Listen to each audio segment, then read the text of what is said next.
పొద్దున లేవంగానే mummy stove అంటిస్తాను. దాన్ని చూడంగానే దీని ఫిజికల్ స్టేట్ ఏంటిది, అప్పుడే నా మీద నాకు సిగ్గు అనిపించింది.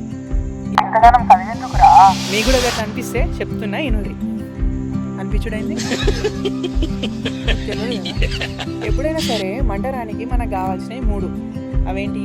ఫస్ట్ ఫ్యూయల్ కావాలి, ఆక్సిజన్ కావాలి, సరిపోయేంత హీట్ కావాలి. ఫ్యూయల్ అంటే నాకు తెలుసు పెట్రోల్ అనుకుంటారని. ఫ్యూయల్ అంటే ఏదైనా కావచ్చు, మంట మండితే చాలు. అది కట్టే కావచ్చు, గ్యాస్ కూడా కావచ్చు. సరిపోయేంత హీట్ ఇంకా ఆక్సిజన్ ఉన్నప్పుడు ఆ ఆబ్జెక్ట్లో ఉన్న పార్టికల్స్ ఆక్సిజన్తో రియాక్ట్ అయ్యి డిఫరెంట్ గ్యాసెస్ రిలీజ్ అవుతాయి. రిలీజ్ అయిన గ్యాసెస్ అయోనిక్ స్టేట్లో ఉంటాయి, అంటే ఎగ్జైటెడ్ స్టేట్లో.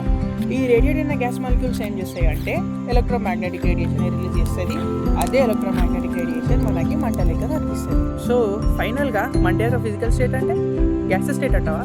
కాదు, ప్లాస్మా. ప్లాస్మా అంటే కూడా తెలియదు కదా.